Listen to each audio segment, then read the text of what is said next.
19 जून को जिनेवा में होने वाली ईरान डील पर संकट के बादल मंडराने लगे हैं। एक तरफ इजरायल ने लेबनान पर हमले शुरू कर दिए, तो वहीं दूसरी तरफ ईरान के उप विदेश मंत्री काजिम गरीबाबादी ने तेहरान में चेतावनी ये दी है कि यदि अमेरिका ने अगले 60 दिनों के भीतर अपनी नौसैनिक नाकेबंदी पूरी तरीके से नहीं हटाई तो ईरान स्ट्रेट ऑफ हॉर्मुज को दोबारा सील कर देगा। और इस बयान के बाद कयास लगाए जा रहे हैं कि ईरान इस डील को ट्रंप नेतन्याहू का डबल ट्रैप मानने लगा है।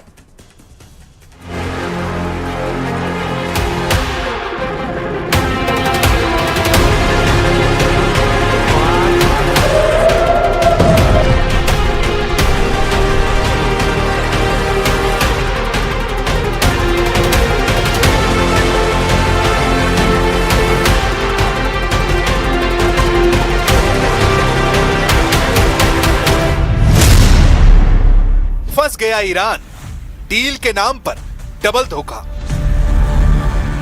अमेरिका के राष्ट्रपति ट्रंप ने साम दाम दंड भेद से ईरान डील करने का दावा तो कर लिया है, लेकिन क्या वाकई में 19 जून को जिनेवा में ईरान की तरफ से फाइनल डील पर साइन होंगे? क्योंकि ईरान के अंदर इस डील को लेकर जो गदर और कोहराम मचा है वो बेहद हैरान करने वाला है। ईरान में किसी को भी यकीन नहीं हो रहा है कि 60 दिन बाद ईरान को अपने संवर्धित यूरेनियम पर अमेरिका के साथ एक डील करने के लिए मजबूर होना पड़ेगा। सबसे चौंकाने वाली बात यह है कि ईरान की तरफ से इस डील की पुष्टि ईरान के उप विदेश मंत्री काजिम गरीबाबादी ने की है, जबकि अमेरिका की तरफ से इस ईरानी डील का ढोल खुद अमेरिका के राष्ट्रपति ट्रंप पूरी दुनिया में पीट रहे हैं। आखिर ईरान जिस डील को अपनी जीत बता रहा है, उस डील को लेकर उसकी सुप्रीम लीडरशिप इतना शांत और ठंडा रिएक्शन क्यों दे रही है? हैरान करने वाली बात तो यह है कि जो ट्रंप दावा कर रहे हैं, ईरान से लेकर लेबनान तक युद्ध के सभी मोर्चों पर जंग रुक चुकी है। वहीं इजराइल के पीएम नेतन्याहू दावा कर रहे हैं कि उसका ईरान डील से कोई मतलब नहीं है। इजराइल के रक्षा मंत्री इजराइल कोर्ट्स ने ऐलान कर दिया है कि लेबनान से इजरायली सेना पीछे नहीं हटेगी। ऐसी स्थिति में यह कैसे कहा जा सकता है कि ईरान अमेरिका या ईरान की डबल जीत है? हम आपको दिखाने जा रहे हैं कि कैसे ईरान ट्रंप के डबल ट्रैप में फंस चुका है और ईरान के लिए यह कितने भारी पड़ने वाला है। 107 दिन बाद ईरानी डील, एक तीर से दो निशाने। अमेरिका और ईरान जंग खत्म होने के लिए शांति समझौते पर राजी हो गए हैं। अमेरिकी राष्ट्रपति ट्रंप ने 14 जून को सोशल मीडिया पर लिखा कि ईरान के साथ समझौता हो गया है। ईरान ने कहा कि अमेरिका के साथ कई महीनों की लंबी और मुश्किल बातचीत के बाद दोनों देशों ने शांति समझौते के मसौदे पर सहमति बना ली है और एमओयू को अंतिम रूप दे दिया गया है। ट्रंप ने कहा कि हॉर्मुज स्ट्रेट को फिर से खोला जाएगा और ईरानी बंदरगाहों पर अमेरिकी नौसैनिकों की नाकेबंदी हटा दी जाएगी।